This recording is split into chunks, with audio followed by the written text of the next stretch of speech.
الحمد لله رب العالمين الرحمن الرحيم بسم الله الرحمن الرحيم بما صلىت إلا رحمة العالمين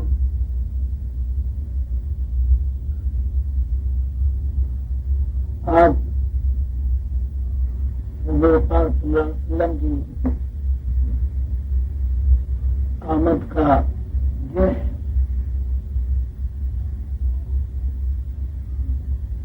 تاریخ پر جب نظر پڑتی ہے تو کس طرح ایک کہانی بنتی ہے کہ اللہ تعالیٰ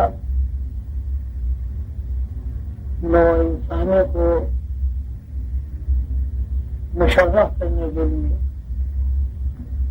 نو انسانوں کو دوسری تمام مخلوقات پر افضل بنانے کے لیے اپنے برگزیدہ بندے بھیجتے رہتے ہیں. وہ برگزیدہ بندے انسان کو اچھائی اور برائی کا تصور دیتے ہیں. اچھائی اور برائی کے تصور کے ساتھ ساتھ وہ اس بات کی بھی تلقین کرتے ہیں کہ انسان کا اللہ تعالیٰ سے خصوصی تعلق ہے بحیثیت مخلوق، اور وہ خصوصی تعلق اس وقت قائم ہو سکتا ہے جب انسان پہلے دوسری تمام مخلوق سے خود کو الگ اور ممتاز سمجھے، بلکہ ممتاز قرار دے. اس لیے کہ اللہ تعالیٰ کی معرفت اور اللہ تعالیٰ کی قربت اور اللہ تعالیٰ سے راز و نیاز کرنے کا جو وصف عطا ہوا ہے وہ انسان کے علاوہ کسی کو نہیں ملا. کیونکہ انسان کے علاوہ اللہ تعالیٰ کی معرفت کا وصف کسی کو منتقل نہیں ہوا. اس لیے انسان کے اور دوسرے مخلوقات کے درمیان ایک حد فاصل قائم کی گئی. وہ یہ کہ انسان کو اچھائی اور برائی کا تصور منتقل کیا گیا، اور انسان کے علاوہ جتنی بھی دوسری نوع ہیں ان کو اچھائی اور برائی کے تصور سے آگاہ نہیں کیا گیا. آپ دیکھیں زمین کے اوپر جتنے بھی نوع ہیں کیونکہ ان کے اندر اچھائی اور برائی کا تصور نہیں ہے، اس لیے وہ انسانوں کے مقابلے میں بالکل الگ نوعیت کی زندگی گزارتے ہیں. ضروریات ساری ہیں، مطلب چاہے کو گھر میں بھی لگتی، لیکن چونکہ اچھائی اور برائی کا تصور ان کے اندر نہیں ہے، اس لیے وہ لباس سے مبادلہ ہے. انہیں لباس کی ضرورت پیش نہیں آتی. اسی صورت سے انہیں بھوک لگتی ہے، وہ کھاتے پیتے بھی ہیں، لیکن چونکہ ان کے اندر اچھائی اور برائی کا تصور نہیں ہے اس لیے ان کے اوپر کوئی معاشرتی قانون جو وہ نافذ نہیں ہوتا. تو انسان کی جو فضیلت ہے وہ یہ ہے کہ وہ دوسری تمام مخلوقات سے ایک ماورا عقل رکھتا ہے، ایک ماورا سمجھ رکھتا ہے. اس کے اندر ایک ماورائی فہم ہے، اور وہ ماورائی فہم یہ ہے کہ اس نے اپنی زندگی گزارنے کے لیے، اپنی معاشرت کو قائم کرنے کے لیے، اپنے تمدن کو روشن رکھنے کے لیے کچھ اصول اور ضابطے بتائے، جو اصول اور ضابطے آپ کو حیوانوں میں نہیں. تو مطلب یہ ہوا کہ انسان کی فضیلت اس بات سے ثابت ہوئی کہ انسان جب زندگی گزارتا ہے تو وہ زندگی گزارنے کے لیے اپنے لیے قاعدے مقرر کرتا ہے، ضابطے بناتا ہے، اور یہ قاعدے اور ضابطے زندگی کے جو انسان اپنی زندگی گزارنے کے لیے ان کو قائم رکھے ہوئے دراصل یہی اچھائی اور برائی ہے. اور اسی اچھائی اور برائی کو اختیار کرنے میں یعنی برائی کو رد کرنے میں اور اچھائی کو اختیار کرنے میں انسان جو ذہن استعمال کرتا ہے اس کا نام عقل ہے. اب بات یوں بنی کہ انسان کی فضیلت اس بات میں ہے کہ جتنی بھی مخلوقات ہیں ان مخلوقات کے مقابلے میں انسان کے پاس الگ سے ایک اضافی عقل موجود ہے. اور وہ اضافی عقل جس بنیاد پر قائم ہے وہ بنیاد یہ ہے کہ اللہ تعالی نے پیغمبر بھیجے. ان پیغمبروں نے حیوانات کو اور انسانوں کو اپنی تعلیمات سے الگ الگ کیا اور ان تعلیمات کا بنیادی مقصد یہی تھا کہ انسان اس طرح زندگی گزارے کہ خود بھی خوش رہے اس کے بھائی بہن بھی خوش رہے کسی کی حق تلفی نہ کرے اور اپنا حق کسی کے اوپر چھوڑے رہے. آپس میں بھائی چارہ ہو برادری سسٹم ہو آپس کے اندر محبت ہو اخوت ہو اور پوری نوع انسانی ایک برادری کی حیثیت سے زمین پر اپنی زندگی گزارے. پیغمبر آتے رہے اور نوع انسانی کو اچھائی اور برائی کے تصور کے ساتھ ساتھ اس بات کی طرف آمادہ کرتے رہے کہ برائی ایک ایسا عمل ہے جو اللہ تعالیٰ کے لیے بھی ناپسندیدہ ہے اور برائی ایک ایسا عمل ہے جو انسانی برادری میں بھی نفرت حقارت تعصب اور غصے کے جذبات پیدا کرتا ہے.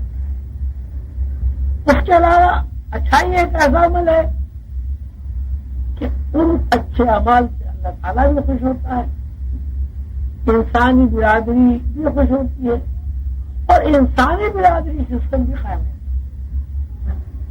اب آپ غور فرمائیں کہ جتنی زیادہ تقریب ہوگی تقریب کا مطلب ہے برائی اسی مناسبت سے خاندان کنبے محلے شہر قومیں پریشانی میں اور ادبار میں مبتلا رہے اور جتنی زیادہ تعمیر ہوگی اسی حساب سے ایک چھوٹا سا گھر ایک چھوٹی سی برادری قومیں ملک اور پورے نوع انسانی جو ہے وہ خوش رہے. تو انبیاء نے جو اچھائی اور برائی کا جو تصور دیا ہے اس کا منشا یہ ہے کہ نوع انسانی تخریب کو رد کر دے تخریب سے اپنا رشتہ توڑ لے اور تعمیر سے اپنا رشتہ جوڑ لے. یہ ایک نظام ہے جو لاکھوں سال سے چل رہا ہے اور بتایا جاتا ہے کہ کم و بیش اسی تعمیر اور تخریب کو سمجھانے کے لیے تخریب سے روکنے کے لیے اور تعمیری راستوں میں چلنے کے لیے اللہ تعالیٰ نے 1,24,000 کا نمبر دیا. پیغمبر آتے رہے ان کی تعلیمات پر عمل ہوتا رہا لیکن جو وقت گزرتا رہا انبیاء کی تعلیمات سے وہ دور ہوتے چلے گئے اور بیچ میں ایک ایسا گروہ آتا رہا جس گروہ نے اپنے ذاتی مفاد کے لیے اپنے ذاتی منفعت کے لیے انبیاء کی تعلیمات کو اپنی مصلحتوں کے مطابق لوگوں کے سامنے پیش کیا اور اس کا نتیجہ یہ نکلا کہ مخصوص گروہوں نے جب اپنی مصلحت کو شامل کر کے انبیاء کی تعمیری پہلو میں تقریب شامل کر دی تو جیسے جیسے تقریب بڑھتی گئی اسی مناسبت سے نو انسانی میں تفرقے بڑھتے تھے. انسان برادری جو انسان نہیں بلکہ تفرقوں میں بڑھ گئی, گروہوں میں بڑھ گئی.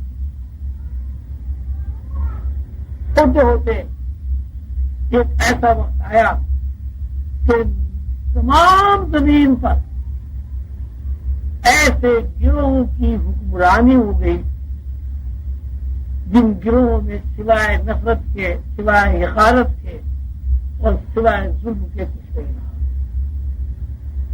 انسان انسانیت سے نکل کر درندگی کے اس مقام پر کھڑا ہو گیا جہاں اس نے اپنی بیٹیوں کو ذبح کر کے زندہ دفن کرنا شروع کر دیا. انسان بے حیائی اس مقام پر کھڑا ہو گیا کہ اس بے حیائی کا اگر تصور بھی کیا جائے تو انسانیت کے روم پہ کھڑے ہو جاتے ہیں. زمین کے اوپر جب یہ فساد برپا ہوا اور زمین نے جب اللہ تعالیٰ سے احتجاج کیا, اللہ تعالیٰ کے حضور عارضی انتصار کے ساتھ درخواست کی یا اللہ یہ انسان جس نے آپ کو میرے اندر سے پیدا کیا ہے, میرے اوپر اس کو رکھا ہوا ہے, اس نے وہ اعمال شروع کر دیے, وہ تقریب شروع کر دی ہے جس سے مجھے بھی شرم آتی ہے, مجھے بھی ندامت ہوتی ہے. اللہ تعالیٰ نے زمین کی یہ فریاد سنی اور زمین کی فریاد سن کر اللہ تعالیٰ نے اپنے محبوب رسول اللہ صلی اللہ علیہ وسلم کو اس دنیا میں بھیجا, مبعوث. رسول اللہ صلی اللہ علیہ وسلم کی جو تعلیمات ہیں تمام انبیاء کی, اس میں ایک ہی بات ملتی ہے کہ رسول اللہ صلی اللہ علیہ وسلم فرماتے ہیں کہ تقریب انسانی عمل نہیں ہو سکتا, تقریب شیطانی عمل ہے, تقریب غیر فطری اور غیر انسانی. تقریب کو چھوڑ کر تعمیری پہلو اختیار کریں, اور تعمیری پہلو یہ ہے کہ تمہارے اندر نفرت نہ ہو, تمہارے اندر بھائی چارہ ہو, آپس میں محبت ہو. رسول اللہ صلی اللہ علیہ وسلم نے فرمایا مومن کی یہ پہچان ہے کہ جو وہ اپنے لیے چاہتا ہے وہ اپنے بھائی کے لیے.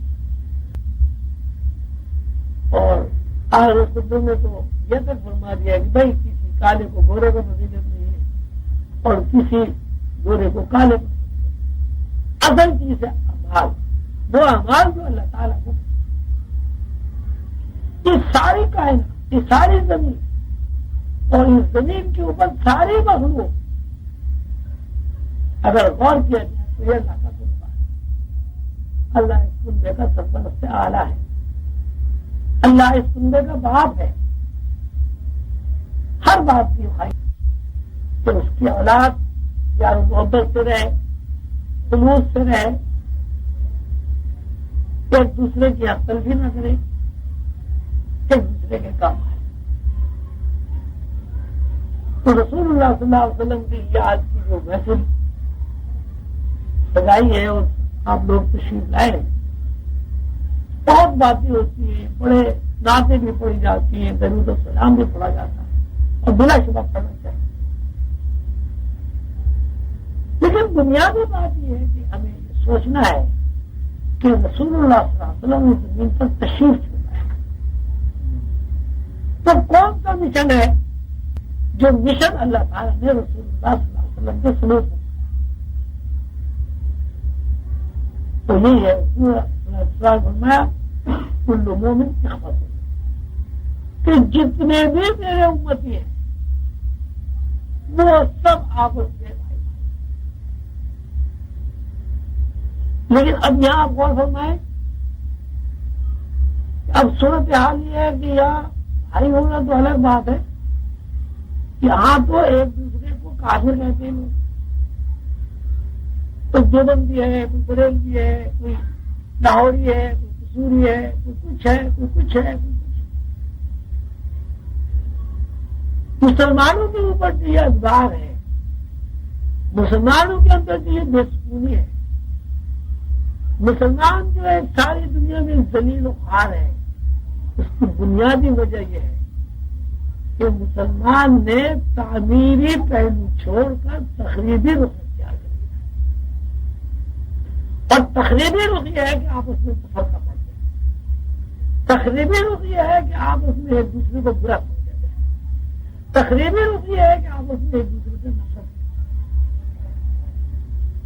تو رسول اللہ صلی اللہ علیہ وسلم کی تعلیمات کی روشنی میں اگر غور کیا جائے، تفکر کیا جائے، اور بلا شبہ ہمارے اوپر یہ فرض ہے کہ ہم رسول اللہ صلی اللہ علیہ وسلم کی تعلیمات پر غور و فکر کریں، تو یہ ہے کہ ہم اس سفر سے بازی سے نکلے اور مسلمانوں کو ہی نہیں، تمام نوع انسانی کو اپنا بھائی سمجھیں، اپنی برادری سمجھیں۔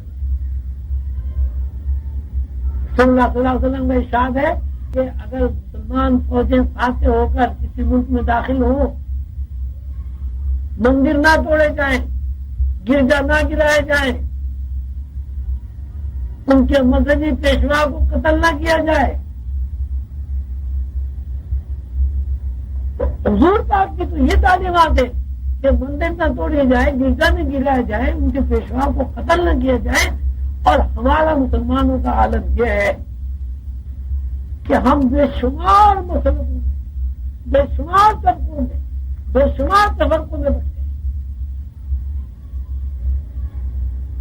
اور انتہا یہ ہے اب تو کہ ایک مسلک کا آدمی دوسرے مسلک کے امام کے پیچھے نمازی نہیں پڑھتا، یہ تو نمازی نہیں ہو، وہ کلمہ بھی پڑھ رہا ہے، نماز بھی پڑھ رہا ہے، روزہ بھی رکھ رہا ہے، زکات بھی دے رہا ہے، حج بھی کر رہا ہے،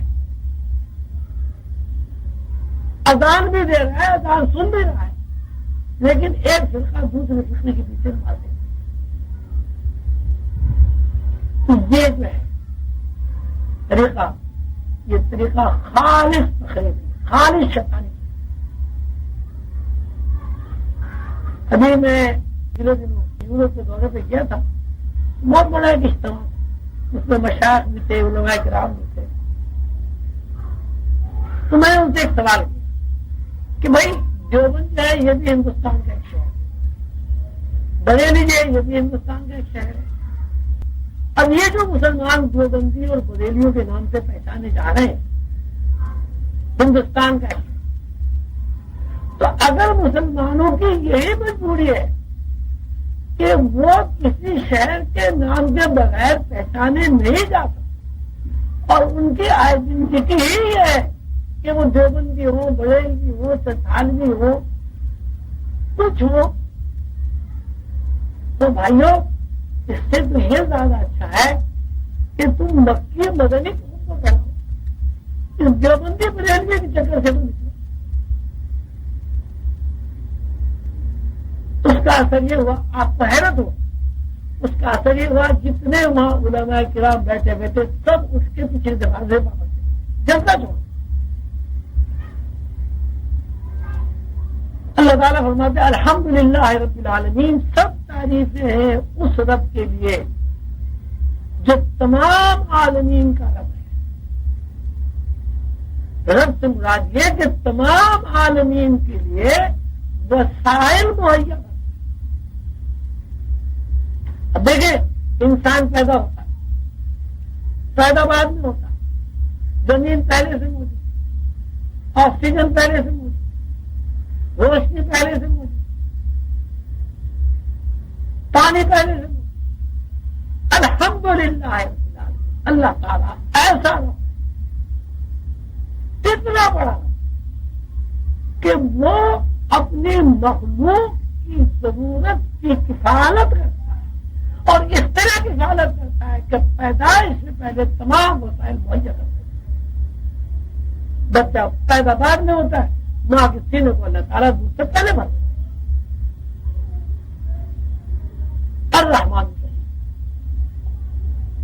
اور یہ جو ربوبیت ہے، یہ جو اللہ تعالیٰ نے اپنے ذمہ کفالت دی ہے، اس کفالت میں کوئی غصہ نہیں ہے، کوئی جبر نہیں ہے، کوئی پریشانی نہیں ہے. الرحمن الرحیم. یہ کفالت جو ہے اس کا تعلق رحمت سے، محبت کے اوپر، شفقت کے اوپر. اللہ تعالیٰ کی ربوبیت کی بنیاد اور بیس ہے رحمت. اللہ تعالیٰ جیسے کہ میں نے آپ سے کیا سرپرست اعلیٰ ہے ساری کائنات، کیونکہ سرپرست اعلیٰ اس لیے اس نے اپنے زندگی لازم کر لیا ہے کہ تمام مخلوق کو زندہ رہنے کے وسائل فراہم کیے جائیں گے.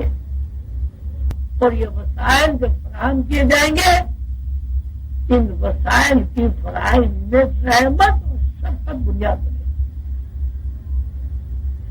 کوئی انسان کتنا بھی گناہ کرے، کوئی انسان اللہ تعالیٰ سے کتنا بھی انکار کرے،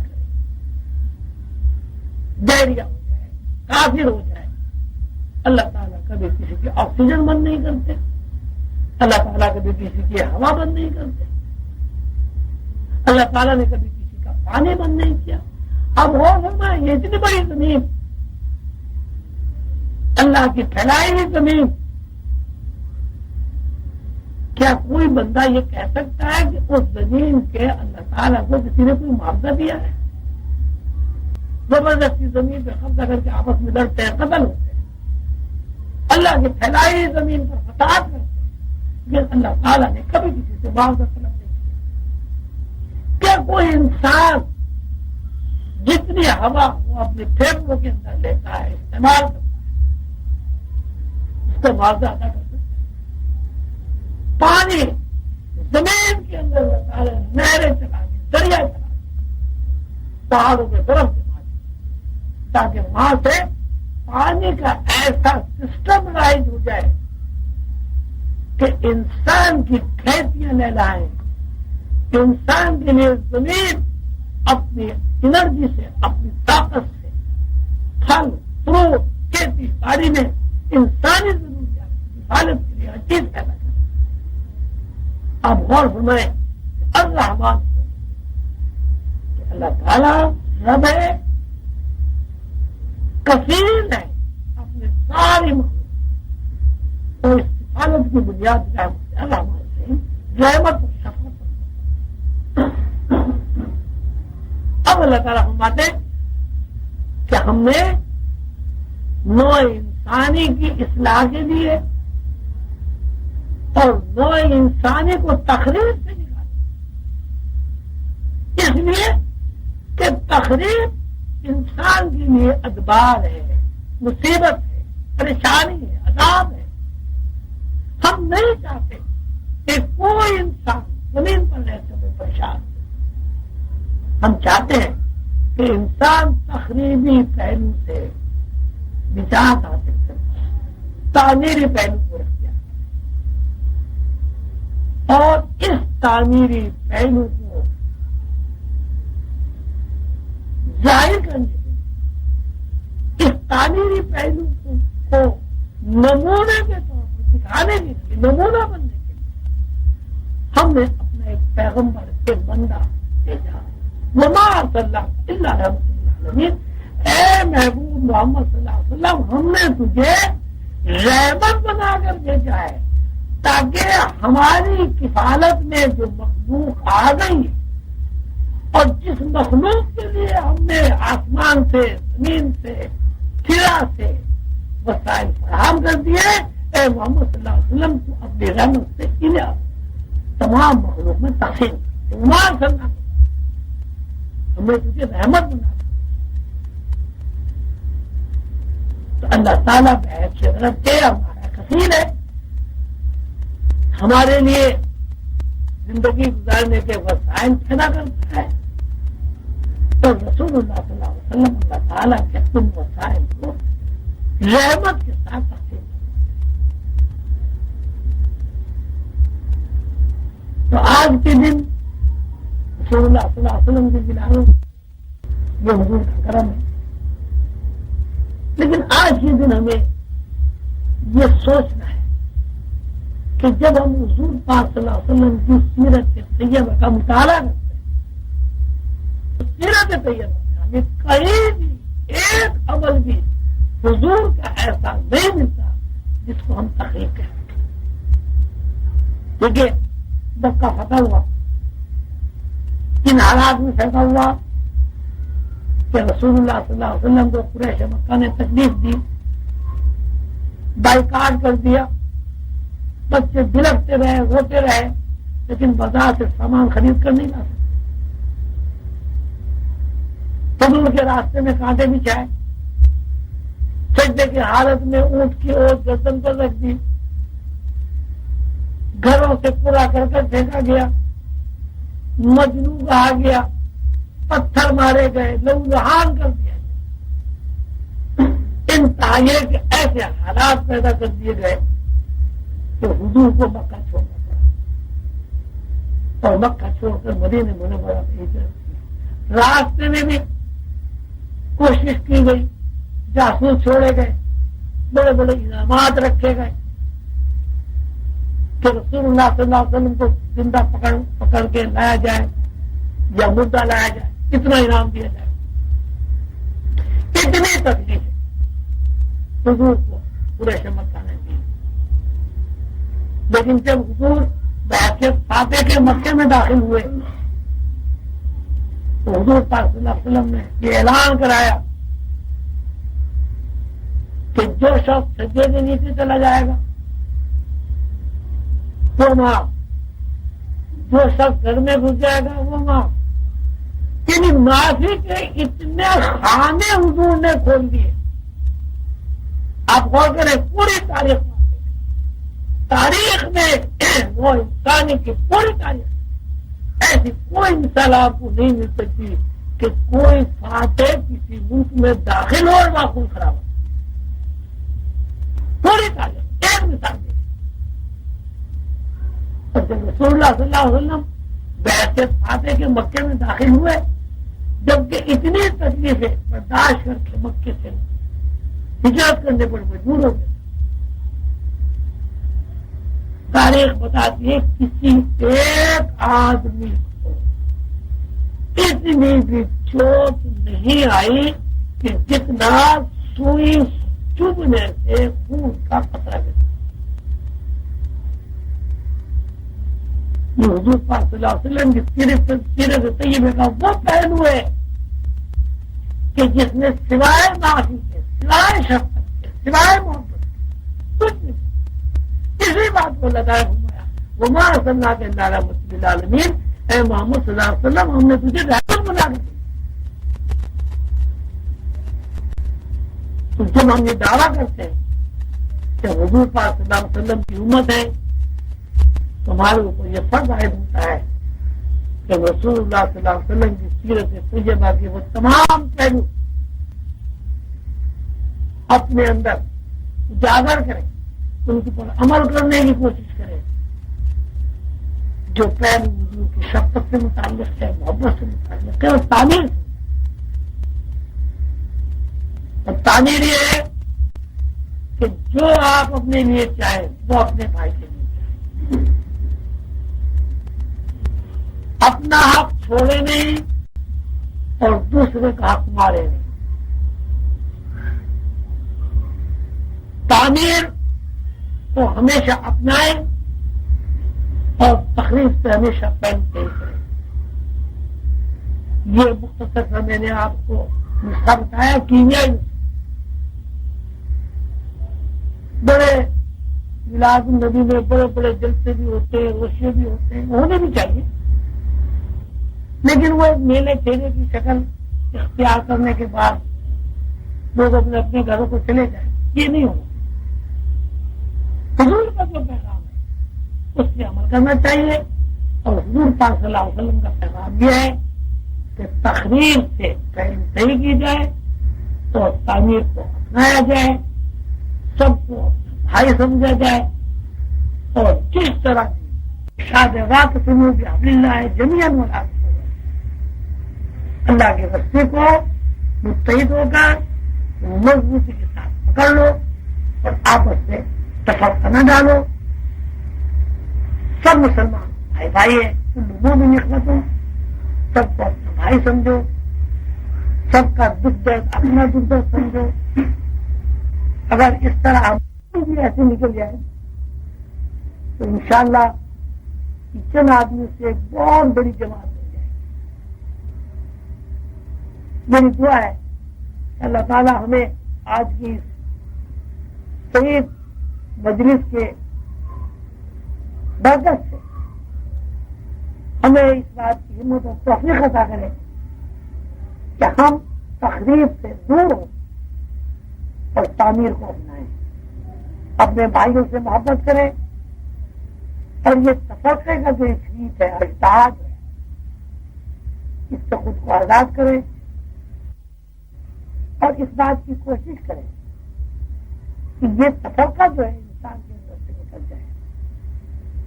اس لیے کہ جب ہم تفرقے میں کسی میں بھی تفرقے میں جاتے ہیں تو یہ اللہ تعالیٰ کی اس آیت کے خلاف ورزی ہے.